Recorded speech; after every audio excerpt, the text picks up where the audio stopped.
Hello and welcome to Forgotten Sitcoms. Today we are talking about our most recent entry into this series, When the Whistle Blows. Tick-tock, alarm clock, I'm gonna be late. Porridge toast, kids, car, bloody school gate. Factory floor, what a chore, another week's graft. And 50 times a day I hear, you having a laugh? When the Whistle Blows ran for only 2 years in 2006 and 2007, but in that time managed to churn out 3 series and a Christmas special. And churn out is the operative term here because even just 15 years later the show is primarily remembered as the last gasp of an outdated form of sitcom, a broad, lowest common denominator style of comedy that managed to hit every stereotype in the book. Oh, be fair, Ray, she wasn't that bad. We all loved her milky puddings. Not when they dragged in the mash, we didn't. When the Whistle Blows was set in a factory in Wigan, with the bulk of the plots revolving around Rita, a typical working-class woman struggling as a single parent and always unlucky in love. She's surrounded by a cast of weak, one-dimensional characters that seem to be competing as to who can be the most stupid. And the show also seems desperate to crowbar in as many catchphrases as possible. It leans on jokes that are at best crude and lazy, but sometimes wander straight into outright offensive. May I present Gobbler and Kimberley with some traditional Japanese entertainment?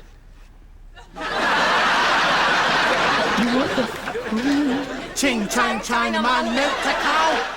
Despite the continued success of the show with audiences, it was clear that there was no place for When the Whistle Blows in a 21st century world. And bear in mind this came just a few years after The Office had changed the concept of the workplace sitcom forever. This was just out of date. But even today, the show manages to maintain something of a cult following, and I've seen people attempt to justify it by saying it was an ironic pastiche of old sitcom traits. But if that's what it was, then they hit it very well. And it certainly wasn't how it was received by the general public, who frankly lapped it up. And perhaps I should have learned by now to not be surprised by what people find funny, but When the Whistle Blows was a big hit in its time. It had regular viewers of 6 to 7 million, and this is at a time when the BBC was struggling with that continued fracturing of the television landscape.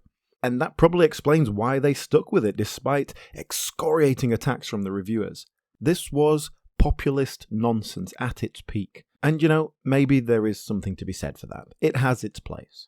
The show was originally trailed as a vehicle for Lisa Tarbuck, who made her name in watching back in the 80s. Well, I suppose her dad made her name, but you know what I mean. She did become better known as a presenter in the 90s, but then had later success in acting as the titular lead in Linda Green, which was well received but short-lived. And it would be a further 10 years after this show before she found herself on another successful sitcom when she started playing Anne Hathaway in Upstart Crow. The BBC seemingly had faith in her pulling power. She was the only well-known cast member, but they did bring in some celebrity cameos, such as Keith Chegwin, who we've already talked about in this Forgotten Sitcoms series when he appeared in The Whackers.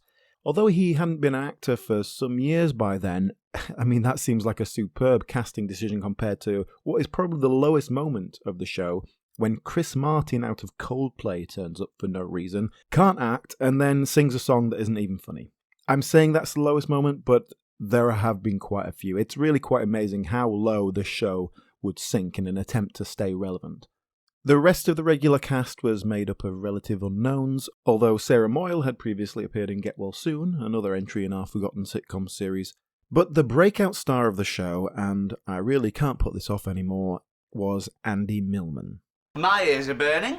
Millman played Ray Stokes, the manager and authority figure in the factory, the characterization of whom is basically, silly wig and funny glasses. That's about it. Oh, he does make funny squeaking noises. Yeah, comedy gold. Not to mention basically a lift of the character in Fast Show, which was already making fun of this kind of character. So, like I say, it was so far out of date even when it was made that now it just looks ridiculous. And Millman, he's hardly the next Olivier, but he gurned gamefully and found himself becoming an overnight star. And this is really where the story gets interesting, but also a little bit confusing and vague. There's a lot of rumours about Millman, but one thing we know for sure is that he was also the writer of When the Whistle Blows.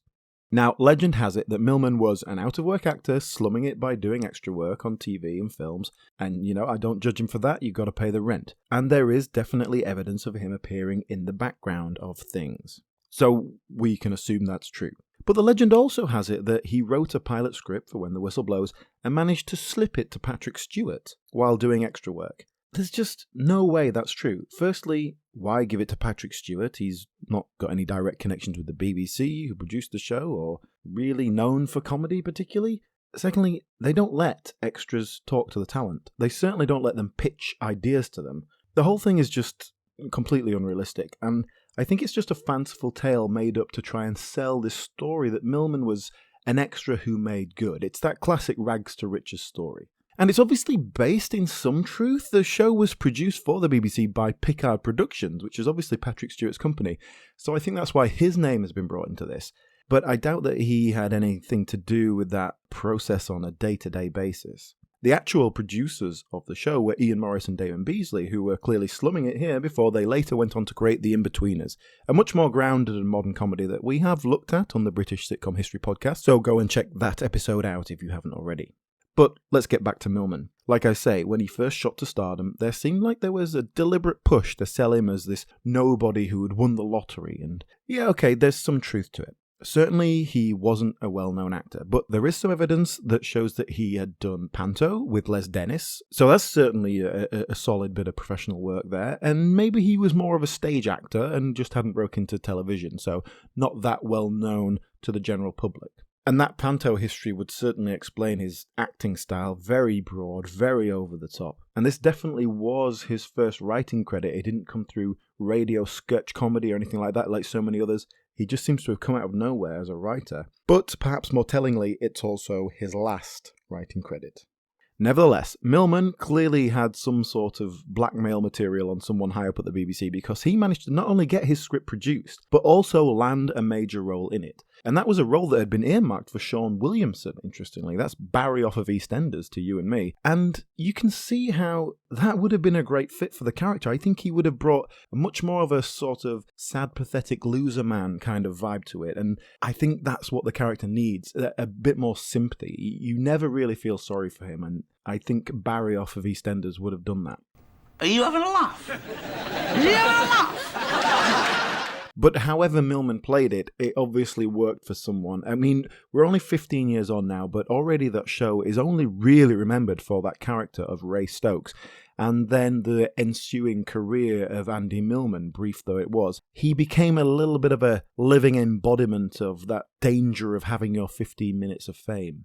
And I think really the main problem for Andy Millman was that he tried to be himself. He was known as this ridiculous comedy character, but then he went out and did all that celebrity nonsense as Andy Millman, and it turned out that he was a very dour, humourless, miserable man. He got a reputation for being difficult to work with, both in the fact that he didn't really socialise with his fellow actors. I've never heard anyone in all the interviews ever say anything particularly nice about him, and he was always pushing back against the producers. You know, he was the writer, fair enough, but maybe because he was this breakout star, he felt like he had a bit more power than he actually did. You know, ultimately, it's the money men who make those decisions. And this did spread to his other work as well. There was reports of him getting into a physical altercation on set with Warwick Davis, of all people. And maybe anger management issues in general, because he also reportedly assaulted a child with Down syndrome in a restaurant. And frankly, the fact that he was even able to ride that out without losing his job gives you some idea of just how popular he was at one point.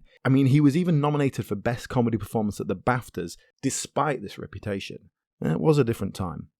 But not surprisingly, this did all have to come to a head eventually, and at the height of his arrogance, Millman quit the show and sacked his agent. And bear in mind that this was the agent that must have negotiated the contract with the BBC, a complete unknown with a script and a major role in it. There's no way Millman has arranged that. That agent must have had some serious connections. But Millman was confident that he could walk into other roles.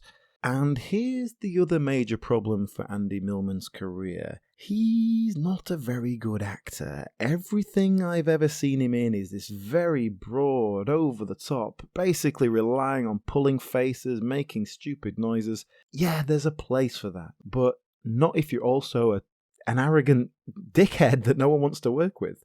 And the final ignominy, of course, as it was for so many, was Celebrity Big Brother. Millman appeared for several days before basically having a breakdown and walking out. And this miserable and clearly depressed person that showed up in the house was so at odds with the public idea of his cheeky comedy character that the fickle audience no longer had the time or energy for him. Millman slipped back into obscurity as quickly as he had arrived and has proven very reluctant to pursue his career any further.